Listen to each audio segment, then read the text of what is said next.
미국의 대공황 시대 때 정부에서는 산간 지역의 가난한 농부들을 돕는 그런 프로그램을 실시했습니다. 그래서 그 공무원을 한 명 파견을 해서 이 산간 지역에 돌아다니면서 가난한 지역으로 보냈는데 이 사람들이 다니다가 진짜로 허름한 오두막을 하나 발견했습니다. 이렇게 보니까 바닥에 시멘트 바닥도 없이 그냥 맨바닥이고, 그리고 창문도 몇 개 깨지고, 깨졌는데 그 창틀에 다시 유리를 달지 않고 거기에 까만 그 타월 페이퍼를 이렇게 넣어가지고 그걸로 이렇게 막아놓은 그런 집이었어요. 참 가난하다 생각을 해서 집 안에 들어가서 보니까 아주 연세 드신 할머니 한 분이 계셨는데, 이렇게 둘러다 보니까 식기라든가 가구라든가 그냥 베이직한 것만 몇 가지밖에 없었어요. 야, 대단히 가난하다 그 생각하고 이 할머니를 도와줘야 되겠다. 그래서 할머니에게 물었습니다. 할머니, 정부에서 도와주려고 그러는데 정부에서 200불을 할머니한테 주면 할머니는 그 돈 갖고 뭘 하실래요? 물어봤어요. 그리고 할머니가 또 깊은 생각도 하지 않고 즉각적으로 대답을 했습니다. 나는 충분히 있을 거 다 있으니까 나는 괜찮으니까 내 가난한 사람을 그 돈 갖고 도와주겠습니다. 그렇게 얘기를 하는 거예요. 여기에 보면 그 두 가지 다른 시각을 발견하게 되죠. 외형적으로 보는 그런 시각이 있고, 하나는 내면적인 것에 기준을 두는 그런 시각이 있어요. 이 공무원의 눈으로 볼 때는 이 할머니는 가난의 아주 대표적인 케이스예요. 경제 사정 중에 가장 밑바닥에 아무것도 없는 그 사람을 설명하는 대표적인 모델적인 할머니라고 생각해서 그 할머니를 도와주려고 하는 거예요. 근데 할머니는 어떻습니까? 이 할머니는 전혀 그렇게 생각하지 않아요. 자기가 한 번도 가난하다고 생각해 본 적이 없습니다. 그래서 나는 가난하지 않으니까 나보다 더 가난한, 진짜 가난한 사람을 그 돈 갖고 도와주겠다. 그렇게 얘기를 하는 거죠. 이런 시각의 차이가 항상 있게 되는데, 오늘 성경 말씀에 보면 이와 비슷한 종류의 시각의 차이를 우리들이 발견하게 됩니다. 그것은 가난한 과부가 진짜 교회를 위해서 그 세상 사람들이 가난한 과부를 보는 그 눈과 주님께서 이 가난한 과부를 보는 눈이 완전히 서로 다르다는 겁니다. 가난한 과부가 주님을 위해 동전 2개밖에 드릴 수 없는 현실에 대해서 일반인의 시각은 그건 아무것도 아니라는 거죠. 부자들이 한 번 헌금하는 거에 비하면 이 가난한 사람이 1년 헌금해도 그 전혀 아무 가치가 없다고 생각을 하는 겁니다. 그런데 예수님의 시각은 어떻습니까? 완전히 다르죠. 예수님께서는 헌금의 양을 보시는 것이 아니고 그 다음에 헌신의 양을 보시기 때문입니다. 그녀의 헌신의 정도가 서기관들이 필요할 수 없이 엄청나다는 것을 보셨습니다. 너무나 엄청나서 뭐라고 축복을 하셨냐면, 이 여인이 오늘 헌금한 것이 진짜 다른 사람들이 오늘 헌금한 것보다 그 누구보다도 더 많이 헌금을 했다. 이렇게 칭찬하셨습니다. 오늘 본문에서 예수님은 과부의 비교 대상으로서 부자들과 서기관들을 그 비교 대상으로 삼으셨습니다. 그 중에서 예수님께서 서기관들을 보는 시각이 대단히 비판적입니다. 38절에 그래서 이렇게 말씀합니다. 긴 옷을 입고 다니는 것과 시장에서 문안받는 것과 회당 높은 자리와 잔치의 윗자리를 원하는 서기관들을 삼가라. 여기 서기관들을 삼가라 이렇게 나왔는데, 이 원래 그 말은 서기관들을 조심하라, 주목해서 봐라, 피해라, 그런 뜻이에요. 이 삼가라는 말이 그리스 원어로는 블레페테라고 되어 있어요. 명령법인데 원래는 블레포라는 건 본다는 뜻이에요. 그러니까 그냥 지나치지 말고 그냥 있는 대로 그냥 받아들이지 말고 서기관들은 조심해서 봐라. 진짜 그 사람 나쁜 사람들이야. 조심해서 봐라. 그런 뜻이에요. 근데 이 블레페테라는 이 단어가 마가복음에는 딱 2번 나옵니다. 한 번은 바리새인들의 누룩을 조심해라. 그럴 때 이 단어를 사용했어요. 바리새인의 누룩을 조심해라. 그리고 두 번째 사용된 것이 서기관들 조심하라. 그래서 두 군데 조심하라는 걸 말씀을 하십니다. 왜 이렇게 하는 이유가 둘 다 외형적으로 바리새인이나 서기관들이나 둘 다 외형적으로는 하나님께 헌신된 사람들인데 실제로 그렇지 않다는 말씀입니다. 그럼 우리에게 이런 질문이 생깁니다. 서기관들이 어떤 사람들인지 예수님께서 그 사람들 조심해라 그렇게 말씀하시는 것일까요? 저는 이럴 때 인터넷에 들어가서 거기에 위키피디아를 찾아봅니다. 근데 위키피디아 찾아보세요. 조금 그 연세 드신 분들은 무슨 얘기하는지 잘 모르실 거예요. 위키피디아는 온라인 백과사전입니다. 그래서 위키피디아를 찾아보니까 거기에 스크라이브, 서기관을 딱 찾아보니까 뭔가를 받아 쓰는 사람 그렇게 돼 있어요.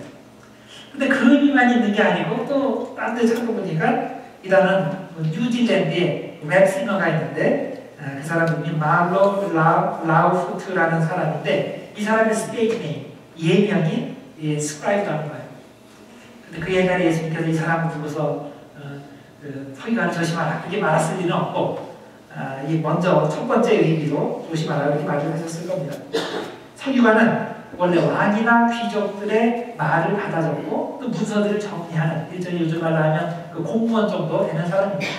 그런데 이것이 성전의 컨텍스트로 들어와서 사용될 때는 성전에서 성경을 그 스크롤을 이렇게 베껴 쓰는 그런 성경 전문 학자들을 가리키는 말입니다. 처음에는 서기관들이 성경을 주로 필사하는 일을 감당을 했는데 그 후에 이스라엘이 탈망하게 되고 또 성전이 없어지게 되니까 그 성전에서 이거 할 일이 없잖아요. 그래서 이 사람들이 관심을 법적으로 돌리게 됩니다. 그래서 예수님 당시에는 서기관 그러면 물론 예수님 당시에 다시 성전이 복원되기는 해서 거기서 성경을 베끼는 일을 했지만은 거기 플러스 법률가, 변호사 이런 의미로도 함께 사용되게 되었습니다. 제가 다른 백과사전을 찾아보지 않고 위키피디아를 찾아달라고 말씀드렸는데 제가 이렇게 하는 이유는 이것이 포스트 모던 사회의 중요한 현상이기 때문입니다. 위키피디아는 언제 생겼냐면 2001년에 생겼어요.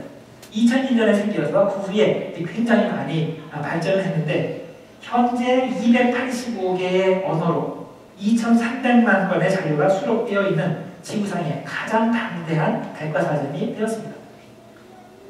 또 한 가지 백과사전이 특이한 점은 우리가 이곳에 들어가서 정보를 얻는데 돈을 지불할 필요가 없다는 거예요.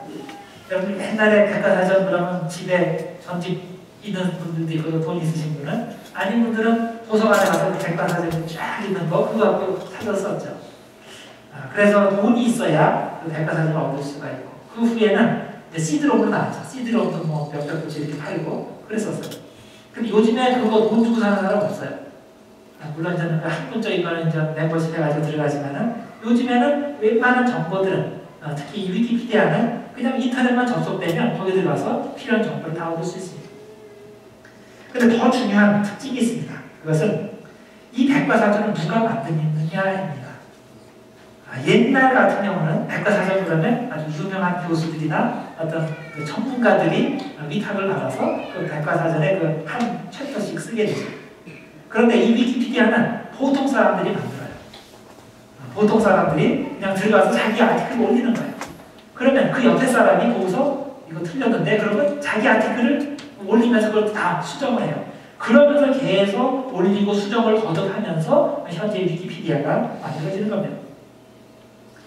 그럼 당장 우리에게 이런 의문이 생깁니다. 그런 식으로 아무나 올리고 아무나 수정하고 그러면 이게 어중이 떠중이 일인데 비전문가들이 그런 식으로 만든 게 무슨 학문적 가치가 있는가? 무슨 신빙성이 있는가? 그렇게 생각이 됩니다. 가뜩이나 인터넷에 보면 사실과 다른 거짓 정보들이 막 넘쳐나고 있는데 그 백과사전이라고 나와 있는 것이 사실 이런 오류투성이의 집합이 아닐까 그런 걱정이 됩니다. 그래서 어떤 분들은 위키피디아를 조심하시오. 그래서 그거를 피하라고 얘기를 합니다. 특히 전문가들은 위키피디아를 정보의 무정부 상태 현상으로 보고 권위와 신뢰성이 떨어진다고 경고를 합니다. 그래서 제가 그 신학교에서 가르친 적이 있는데 미리 제가 경고를 했어요. 위키피디아에서 인용을 한 사람 빵점이다. 그런데도 위키피디아에서 삐껴서 내는 사람들이 있더라고요. 일반적인 정보를 아는 것은 위키피디아로 충분합니다. 그렇지만 진짜 학술적인 그런 것을 위해서는 위키피디아보다는 다른 것이 좋을 수가 있죠. 어쨌든 그런 이유 때문에 전문가들은 위키피디아를 별로 신뢰하지 않습니다. 그런데 놀랄 일은 사실 다 짜져보면 그러니까 위키피디아에 나온 아티클하고 그 브리테니카에 나온 그 아티클을 이렇게 비교해보면 그게 큰 차이가 없어요. 정확도와 사이즈에 있어서는 사실 위키피디아나 브리테니카나 그런 그 별로 차이가 없다는 겁니다.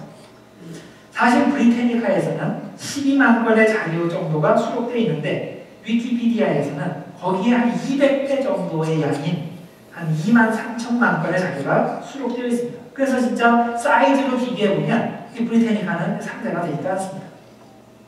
또 브리테니카는 일정한 수의 학자들이 글을 써서 정확도를 유지하는 데 반해서 위키피디아는 수많은 무명의 사람들이 글을 쓰고 또 수많은 무명의 사람들이 그 글을 다시 수정하는 시스템을 통해서 글의 정확도를 유지하는 그런 정책을 펴고 있습니다.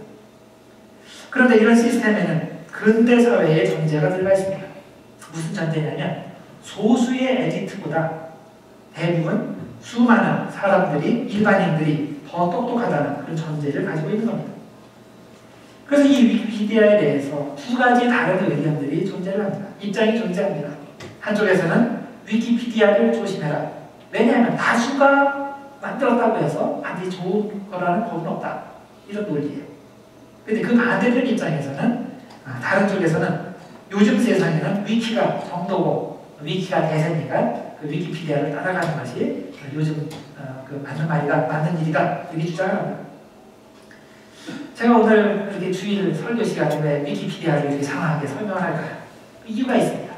그 이유는 뭐냐면 이 위키피디아가 만들어지는 과정이 곧 우리 교회가 세워지는 과정과 아주 유사하기 때문에 제가 이 말씀을 드립니다.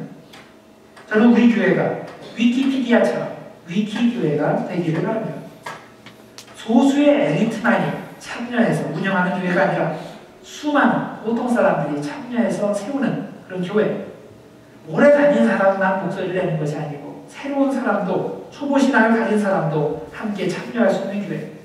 많이 배운 사람뿐만 아니고 아무런 학식도 없는 사람도 와서 함께 일할 수 있는 교회.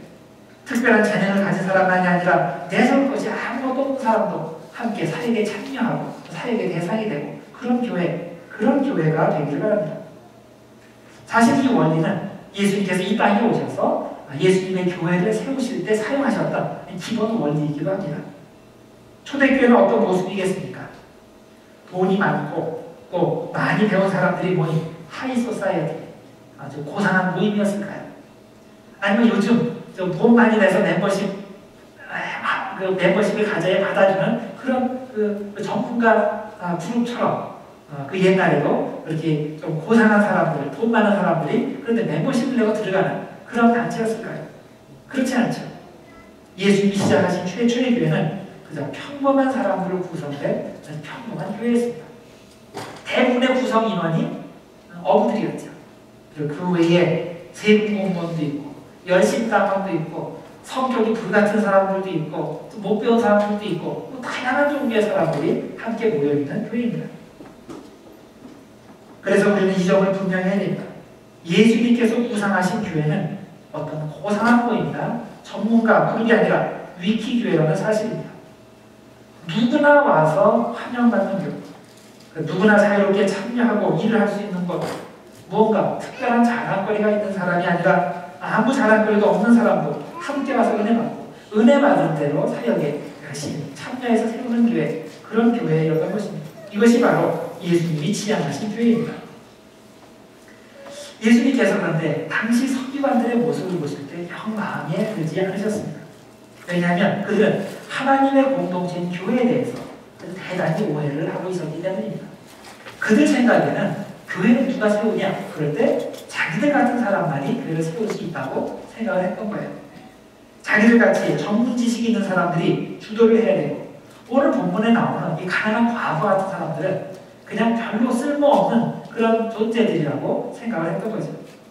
그래서 서기관들은 길을 갈 때면 긴 옷을 입고 또 뽐내면서 걷는 것을 당연시 했습니다. 회당이나 잔치자리에 가면 가장 좋은 자리들을 자기들이 차지해야 되고 시장에서는 많은 사람들에게 인사를 받는 것이 당연하다고 생각했습니다. 왜 당연합니까? 그거는 자기들은 원래 잘났습니다. 그리고 자기들은 그런 특권을 누릴 만한 자격을 충분히 갖추었다고 생각하는 겁니다. 그런데 오늘 본문 말씀에서 예수님께서는 그런 서기관들을 가리켜서 어떻게 평가를 하십니까? 그들을 위선자들이라고 책망하셨습니다. 40절에 이렇게 말씀을 합니다. 그들은, 서기관들은 과부의 가산을 삼키며 외식으로 길게 기도하는 자니, 가식적으로 기도하는 자니 그 받는 판결이 더욱 중하리라 하십니다. 자, 여기 보면 그 않는 판결이 더욱 중하리라. 이게 무슨 뜻이겠어요? 거의 지옥 간다는 표현과 같은 말이에요. 하나님께서 우리를 판단하실 때 너그럽게 판단해 주시기 때문에 우리가 그 은혜에 힘입어서 천국에 갈 수 있는 거지. 하나님께서 고지고대로 하나님 말씀대로 아주 엄격하게 우리를 판단하신다면 우리 중에 천국 갈 수 있는 사람이 누가 있겠습니까? 그런데 예수님께서 말씀하시는 거예요. 서기관들에게는 바로 판결을 중하게 하겠다. 그렇게 말씀하신 겁니다. 이게 무슨 뜻이에요? 지옥 간다는 얘기죠. 예수님께서 보실 때 서기관들은 외식하는 자, 즉 위선자들입니다. 왜냐하면 스스로 율법을 가장 잘 안다고 생각하고 스스로 율법 선생이라고 부르지만은 실제로는 하나님은 진짜로 무엇을 원하시는지에 대해서는 관심이 없기 때문입니다. 하나님께서 돌보시고 신경 쓰시고 보시는 가난하고 소외된 사람들에 대해서는 전혀 신경을 쓰지 않고 온통 관심이 자기 자랑하는 데 있고 자기 세력 넓히는 데 있고 그런 자기 종교 예식을 행하는 데 있고 이런 데만 신경을 쓰니 이것이 가증하다는 말입니다. 그런데 이와는 대조적으로 예수님께서 과부에 대해서 어떻게 평가를 하십니까? 예수님은 과부가 성전에서 헌금하는 것을 보시고 너무나 마음이 흡족하셨어요. 사람들이 성전에 와서 헌금함에 헌금을 넣는 것을 보시니까 예수님의 눈에 두 가지 종류의 사람이 눈에 띄더라는 겁니다. 첫 번째 부류의 사람은 많은 돈을 헌금할 수 있는 사람들, 부자들, 소유관들, 많이 배운 사람들. 또 다른 두 번째 부류는 너무나 가난해서 별로 드릴 거 없는 사람들이에요. 동전 두 잎을 넣을 수밖에 없는 그런 과부와 같은 그런 사람들입니다. 이 장면을 보시고 예수님께서는 이것을 신앙생활 전반에 대한 가르침으로 연결시키셨습니다. 제자들을 불러 모으시고 그래서 이렇게 43절에 말씀하셨습니다. 내가 진실로 너에게 이르노니 이 가난한 과부는 헌금함에 넣는 모든 사람보다 제일 많이 넣었도다. 이렇게 말씀합니다. 이 말씀의 뜻은 내가 보니까 이 과부가 여기 있는 사람들 중에서 가장 믿음이 좋은 사람이다. 내가 이 사람을 가장 기뻐한다. 그런 뜻이죠. 제자들은 이 말씀을 듣고 놀랐습니다. 어떻게 저 가난한 과부가 교회에 하는 것이 저 다른 부자들이나 지식 있는 사람들이 하는 것보다 훨씬 더 크다는 말인가? 어떻게 동전 두 잎이 부자들의 금화보다 더 많은 가치가 있다고 하십니까? 제자들이 이런 것을 마음속에 생각하고 있었습니다. 그러자 예수님께서 그것을 아시고 이어서 말씀하셨습니다. 그들은 다 그 풍족한 중에서 넣었거니와 이 과부는 그 가난한 중에서 자기의 모든 소유, 그 생활비 전부를 넣었느니라. 이것을 보면 우리 사람들이 보는 시각과 예수님께서 보시는 시각이 완전히 다른 것을 발견하게 됩니다. 우리는 밖에 있는 것을 보지만 예수님은 우리의 내면의 상태를 보십니다. 우리는 양을 보지만 예수님께서는 질을 보십니다. 우리는 헌금의 사이즈를 보지만 예수님은 헌신의 정도를 보시는 것입니다. 그래서 우리가 교회에서 어떤 의무나 행동을 할 때 반드시 우리 자신에게 이것을 물어봐야 됩니다. 예수님께서 지금 내 속마음을 보실 때 뭐라고 하실까? 어떻게 평가를 하실까? 내가 지금 예배를 드리고 기도하고 봉사하고 그리고 충성을 하는데 그런데 나의 모습을 보시고 예수님께서 뭐라고 평가하실까? 본문에 나오는 이런 바리새인들이나 서기관들이나 부자와 같다고 그 사람들과 비슷하다고 평가를 하실까? 아니면 이 가난한 과부와 비슷하다고 평가를 하실까? 우리가 풍족한 중에 쓰고 남은 것을 하나님께 드린다고 평가하실까? 아니면 우리가 최선의 정성을 드린다고 평가하실까? 여러분, 교회의 건강은 얼마나 많은 사람들이 이런 과부의 마음으로 하나님께 헌신하는가에 달려 있습니다. 헌신의 양보다 질에 관심을 가지고 엘리트의식이 아니라 주님께 온몸과 마음을 바치는 헌신의 마음으로 예배하고 봉사하는 보통 사람들, 이런 사람들이 많은 교회가 건강한 교회고 이런 교회가 예수님께서 기뻐하시는 교회입니다. 현재 미국의 많은 교회들이 문을 닫고 있습니다. 그 유럽에는 벌써 수많은 교회들이 문을 닫았죠. 교회가 이미 죽었거나 아니면 현재 죽어가는 징조가 뭔지 아십니까? 이것을 간단히 아는 방법이 있습니다. 그것은 그 교회를 누가 주도하는가 그것을 보면 합니다. 소수의 영향이 있는 사람들이 공식, 비공식적 시스템을 장악하고 별 능력이 없어 보이는 일반 신자들은 사역의 기회와 사역의 대상에서 제외되는 교회, 이런 교회는 죽습니다. 현재는 그럭저럭 잘 해나간다고요? 시간 문제입니다. 절대 오래 못 갑니다. 그러나 살아 움직이는 교회가 어떻습니까? 바로 위키교회의 특징이 있습니다. 그야말로 모든 신자들이 함께 협력하여 사역에 참여하는 교회. 소수의 엘리트들이 가장 깔끔하고 훌륭하게 사역의 열매를 보여주는 것에 가치를 두지 않고 모든 사람이 함께 협력하는 그 자체를 기뻐하는 교회. 이런 교회가 위키교회이고 이런 교회가 살아 움직이는 교회가 되는 겁니다. 여러분, 시대가 바뀌었습니다. 우리는 지금 다른 시대에 살고 있습니다. 더 이상 소수의 엘리트들이 주도하는 교회는 성장하지 않습니다. 그런 교회는 점점 퇴보하게 되고 위키교회로 변신한 교회만이 살아 움직이는 시대에 살고 있습니다. 수많은 일반 사람들이 위키피디아를 만들어가듯이 우리도 부족하지만 각자 내가 가진 것을 주님께 드림으로써 주님의 교회를 세워가야 됩니다. 많이 배웠든지 못 배웠든지 많이 가졌든지 아무것도 안 가졌든지 특별한 재주가 있든지 없든지 상관이 없습니다. 누구나 주님을 사랑하는 마음만 있다면 동전 두 잎을 주님께 바칠 때 주님은 그것을 기쁘게 받으시고 그것을 사용해서 우리 교회를 튼튼히 세워주실 것입니다. 예수님께서 말씀하셨습니다. 서기관들을 조심해라. 그런 사람들을 피해라. 그렇지만은 과부의 헌신을 주목해서 보라고 또 말씀하셨습니다. 과부의 현상, 과부의 그런 자세, 외형은 보잘것없지만 내면은 특별한 헌신의 마음으로 꽉 차있는 그 여인 주목해서 보라고 말씀하셨습니다. 저는 우리 교회가 이런 과부와 같은 평범한 헌신의 사람들이 모여서 세우는 위키교회가 되기를 소망합니다. 우리가 이런 교회를 지향할 때 소수의 엘리트들이 세울 수 있는 교회와는 질적으로 다른, 차원이 다른 그런 교회를 세울 수가 있습니다. 그래서 보통 사람들을 위한 교회, 온갖 종류의 한계와 문제를 지니고 있지만 하나님의 사랑으로 서로 뭉치고 서로를 위해 헌신하는 교회, 이런 교회가 되기를 주님의 이름으로 축원드립니다. 우리가 그렇게 될 때 하나님께서 이 평범한 과부를 칭찬하신 것 같이 우리 교회를 칭찬하시고 우리들 모두를 칭찬하실 것입니다. 그래서 우리 모두 위키교회, 위키 신자들이 되시길 주님의 이름으로 축복합니다. 기도하겠습니다. 하나님 아버지, 오늘 생명의 말씀으로 우리를 먹여주시니 감사드립니다. 우리가 주님을 섬기고 주님 사랑하시는 사람들을 섬길 때 어떤 외형적인 모습에 현혹되지 않고 오직 주님을 사랑하는 마음으로 섬기게 하여 주시옵소서. 그리고 우리 중에 누구도 소외되지 않고 모두가 헌신의 마음으로 사역에 참여할 수 있도록, 그래서 우리 교회가 위키교회가 될 수 있도록 축복하여 주시옵소서. 예수님의 이름으로 기도드립니다. 아멘.